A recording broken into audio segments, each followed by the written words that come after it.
Hello, good morning. ఈరోజు వచ్చి మా చిన్నబాబుకి లంచ్ బాక్స్లో ఏం కర్రీ తయారు చేసా అన్నది మీకు చూపిస్తాను.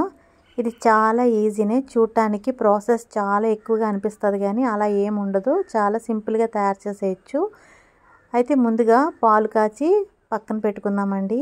మన దగ్గర కీకి ఉంది కదా, అది ఇప్పుడు లేచి పాలు కావాలని అడుగుతుందన్నమాట. దానికోసం పాలు కాచి పక్కన పెట్టుకోవచ్చు. ఈలోపు నేను ఆల్రెడీ రైస్ కడిగి పెట్టేసుకున్నాను, అది కుక్ అవుతుంది. ఈరోజు వచ్చి నేను లంచ్ బాక్స్లోకి ఆనపకాయ కోఫ్తా కర్రీ తయారు చేస్తున్నాను. ఇది కొన్ని సైడు ఏమంటారు, సొరకాయ అంటారు, కొన్ని చోట్ల ఆనపకాయ అంటారు. ఏదేమైనా కొద్ది ముదిరిన ఆనపకాయ అయితే ఈ కర్రీకి కోఫ్తాలు తయారు చేయడానికి చాలా బాగుంటుంది అన్నమాట. ఇందులో వేయడానికి చిన్న అల్లం ముక్క, 2 పచ్చిమిర్చి, 1 ఉల్లిపాయ, 4 వెల్లుల్లి రెబ్బలు మిక్సీ జార్లో వేసుకొని కచ్చాబచ్చాగా మిక్సీ పట్టుకోవాలన్నమాట. మనం కోఫ్తాలు తయారు చేయాలంటే ముదిరిపోయిన ఆనపకాయ అయితేనే బాగుంటుంది.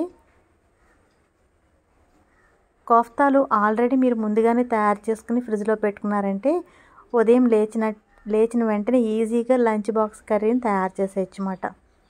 నిజంగా పిల్లలు ఇది ఒక స్నాక్లా కూడా తినడానికి చాలా ఇష్టపడతారు. ఈ విధంగా 1 ఉల్లిపాయ, 2 పచ్చిమిర్చి, చిన్న అల్లం ముక్క, వెల్లుల్లిపాయ వేసి ఇలా కచ్చాపచ్చాగా మిక్సీ పట్టుకోవాలి.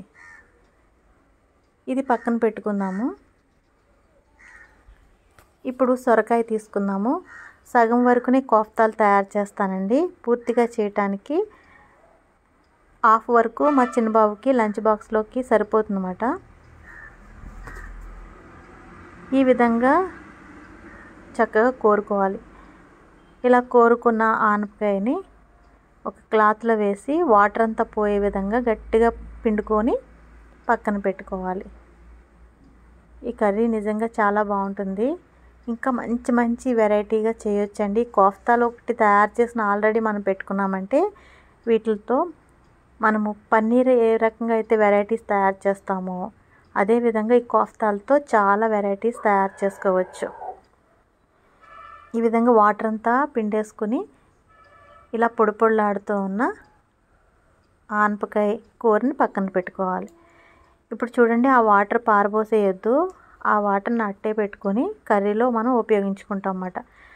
ఈ కోరుకున్న దాంట్లో 2 స్పూన్ల వరకు శనగపిండి, 1 స్పూన్ వరకు బియ్యపిండి, కొద్దిగా పసుపు, కారం, ధనియాల పౌడర్ వేసుకొని టేస్ట్కి తగ్గ సాల్ట్ వేసుకొని బాగా కలుపుకొని రౌండ్ కోఫ్తాలు తయారు చేసుకోవాలన్నమాట. మీరు ఎప్పుడన్నా మధ్యాహ్నం అట్లు ఖాళీగా ఉన్నప్పుడు ఈ విధంగా తయారు చేసేసుకుని ఆల్రెడీ డీప్ ఫ్రై చేసి ఫ్రిడ్జ్లో పెట్టుకున్నారంటే మీరు ఎప్పుడు కావాలంటే అప్పుడు ఈజీగా ఈ కోఫ్తా కర్రీ తయారు చేసేసుకోవచ్చు అన్నమాట. మీకు చూపించడానికి ఉదయాన్నే ఈ ప్రాసెస్ అంతా చేస్తున్నాను. నేను ఎప్పుడైనా అయితే మామూలుగా అయితే తయారు చేసేసుకుని ఫ్రిడ్జ్లో పెట్టేసుకుంటాను అన్నమాట. ఇప్పుడు స్టవ్ వెలిగించి పాన్ పెట్టి అందులో ఆయిల్ వేసుకుని డీప్ ఫ్రై అయ్యేంత వరకు మంటని మీడియం ఫ్లేమ్లో ఉంచుకొని చేసుకోవాలండి. ఇది హై ఫ్లేమ్లో పెట్టి చేశారంటే పైనంతా మనకి కలర్ వస్తుంది కానీ లోపల కుక్ అవ్వదు. అందు గురించి లోపల వరకు కుక్ అయ్యే విధంగా ఇలా డీప్ ఫ్రై చేసుకోవాలన్నమాట. ఇలా డీప్ ఫ్రై చేసుకున్న కోఫ్తాలని పక్కన పెట్టుకొని ఈ ప్యాన్లో ఉన్న ఆయిల్ని కూరకు సరిపడా తీసుకొని ఇప్పుడు మళ్ళీ ప్యాన్లో కొద్దిగా సోంపు వేసుకోవాలి. ఇది ఫ్లేవర్ చాలా బాగుంటుంది. నెక్స్ట్ వచ్చి కొద్దిగా జీలకర్ర, కొద్దిగా ఆవాలు, 1 రెబ్బ కరివేపాకు వేసుకొని చక్కగా చిటపటలాడిన తర్వాత ఆల్రెడీ మిక్సీ చేసి పెట్టుకున్న ఆనియన్ పేస్ట్ని కూడా ఇందులో వేసేసుకోవాలి. ఈ ఆనియన్ బాగా వేగి కొంచెం మంచి కలర్ వచ్చినప్పుడు కొద్దిగా సాల్ట్, కొద్దిగా పసుపు, కొద్దిగా ధనియాల పౌడరు, కొద్దిగా జీలకర్ర పౌడర్. ఈ పచ్చిమిర్చి కారం మీ పిల్లలకి సరిపోతుంది అనుకుంటే కారం వేసుకోవసరం లేదు. ఈ పచ్చిమిర్చి కారం సరిపోదు అనుకుంటే టీనేజ్ పిల్లలకి కొద్దిగా కారం కర్రీలో వేయండి. అప్పుడు టేస్ట్ చాలా బాగుంటుంది. మీ పిల్లలు ఎంత అయితే స్పైసీ తినగలుగుతారో దాన్ని బట్టి కారం చూసుకుని వేసుకోండి. ఇప్పుడు ఇలా ఫ్రై అయిన తర్వాత ఆల్రెడీ మనము తీసి పెట్టుకున్న ఆనపకాయ వాటర్ ఉంది కదా, అది ఇప్పుడు ఇందులో వేసేసుకోవాలన్నమాట. ఈ కర్రీకి వాటర్ సరిపోతుంది.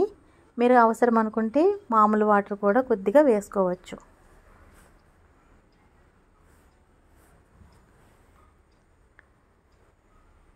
బాగా కలుపుకొని కూర దగ్గర పడుతుంది, కొద్దిగా వాటర్ ఉంది అనుకున్నప్పుడు కొద్దిగా కసూరి మేతిని కూడా నలుపుకొని వేసుకోవాలి. అలాగే కొద్దిగా మీ దగ్గర ఉంటే కొత్తిమీర వేసుకోండి, కరివేపాకు అయినా వేసుకోండి. నేనైతే కరివేపాకు వేస్తున్నాను.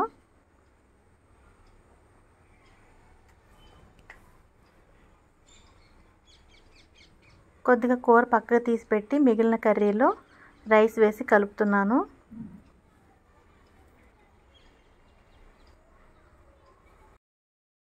ఇదండి ఈరోజు మా చిన్న బాబుకి ఆనపకాయ కోఫ్తా కర్రీ తయారు చేశాను. నచ్చితే మాత్రం మీరు కూడా మీ పిల్లలకి తయారు చేసి పెట్టండి. ఎలా వచ్చిందన్నది నాకు కామెంట్ సెక్షన్లో చెప్పండి. నా లంచ్ బాక్స్ రెసిపీస్ కానీ మీకు నచ్చినట్లయితే లైక్ చేయండి, షేర్ చేయండి, సబ్స్క్రైబ్ చేయండి. పక్కనే ఉన్న బెల్ ఐకాన్ కూడా క్లిక్ చేయండి. నమస్తే. మరొక మంచి లంచ్ బాక్స్ రెసిపీతో మిమ్మల్ని కలుస్తాను. అంతవరకు సెలవు. ఇప్పుడు లంచ్ బాక్స్ తీసుకెళ్ళి మా చిన్న బాబుకి ఇచ్చేస్తాను. బాయ్. మళ్ళీ మంచి వీడియోతో మిమ్మల్ని కలుస్తాను. See again.